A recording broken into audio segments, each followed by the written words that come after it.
say a petrol na kofa diesel a obetimi de move ba wo ko wani mu na obetwa wo kwam because the audio feeding no intimi mfa wo nkonduru sa pepepe na ye kasa kire wo say wan nya careful a yaudie ni amfa nche intimi ma wo end well.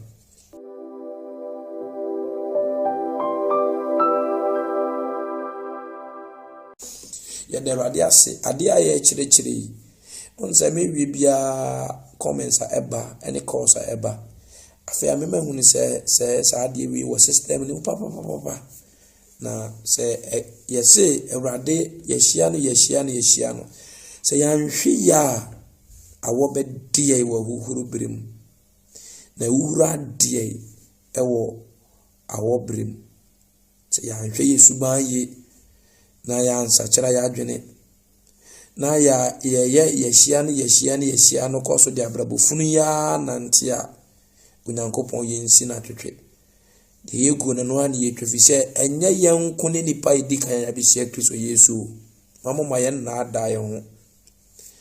na de yehia no otimi se sa abrabo otimi se sa tebia adenti no bia fra meniwe wa asem mintumi mfa ade we nche mintumi nje ade eye hwan Kristo be na ushia ne saa no ushia no na abosei ye friend say na no shata ade be the day no ka kire o sister don't deceive yourself share me ma principles be about forgiveness me mfa ma adwene nkasa Yesu say de ono ankasa bonitinim kasa no hwe ono ananimunyam nemum de woka de osoma no na adwene hwe de osoma no ananimunyam na mo de amunni animunyam biara me mpese me di mitirim be kasa a enye Nyankopon asem to say mo ka asem bia mo nka ne se Nyankopon asem de Kristo kan na me kyerɛw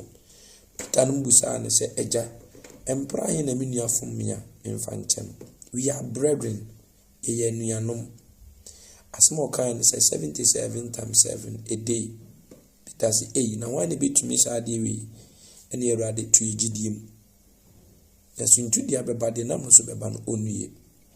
ebe sa me ka church ye oni pa bi wo wiase ya wo se ya bon se ye nche no won se wo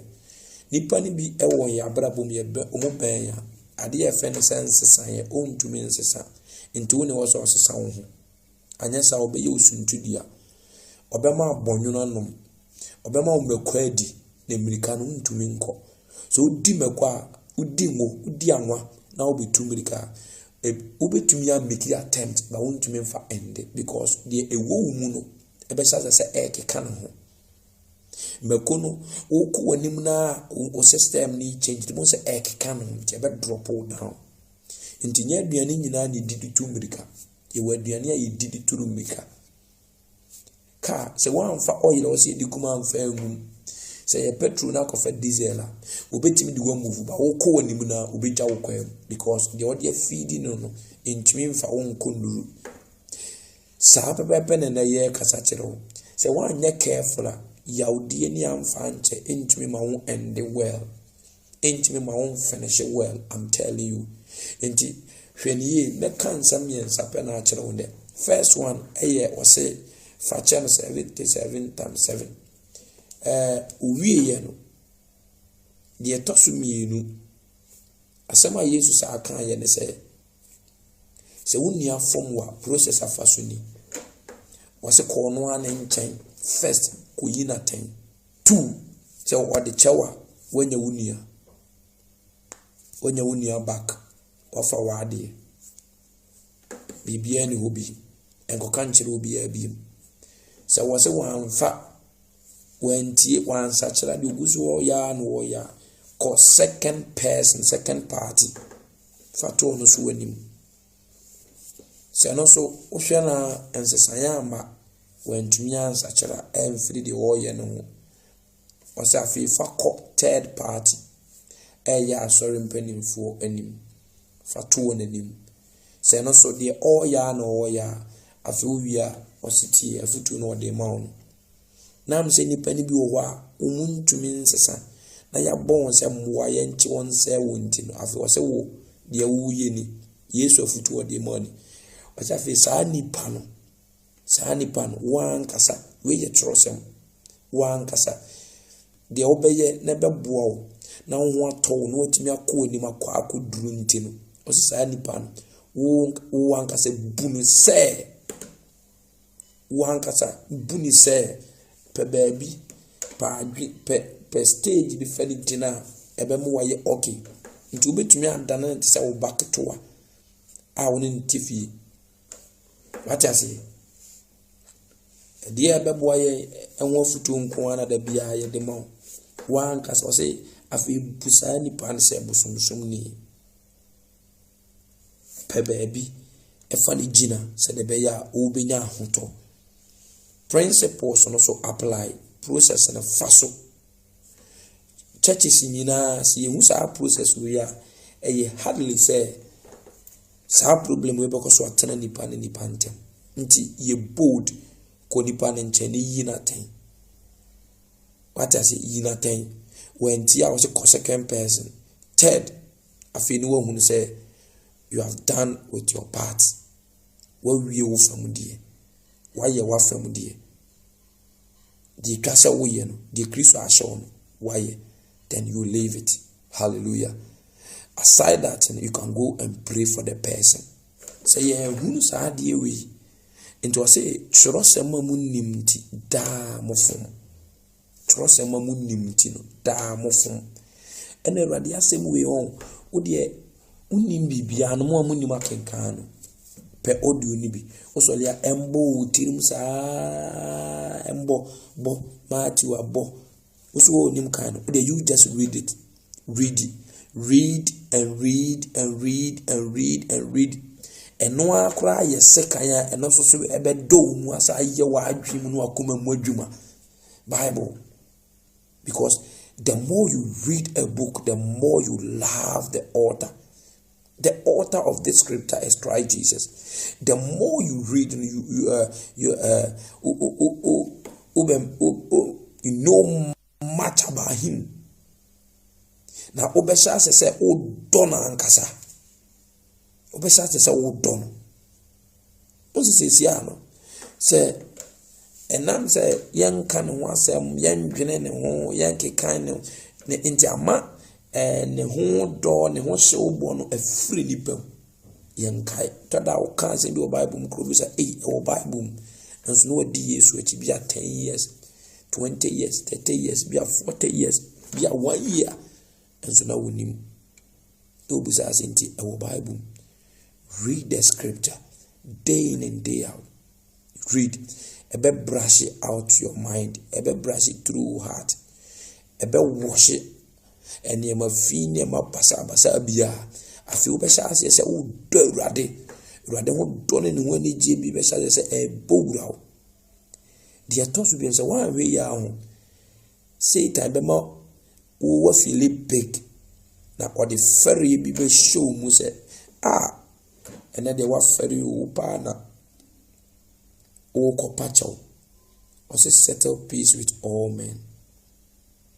Na face so mumfa oye enti oye ka apam dada na obi fom wa ye ni bi obi ka wa ye ka ni bi obi ti wa ye ti ni bi obi bo wa ye bo ni bi ba Yesu be ka cho se apam from there obi bo wa sama ne kwa no repeat for the second time oje wata ade a urase de na sa aka no ho enko kwansidi ba kwa ne nkotu na po abi bie ma cho se Kristo nti o so ordinary Jimmy for was asase so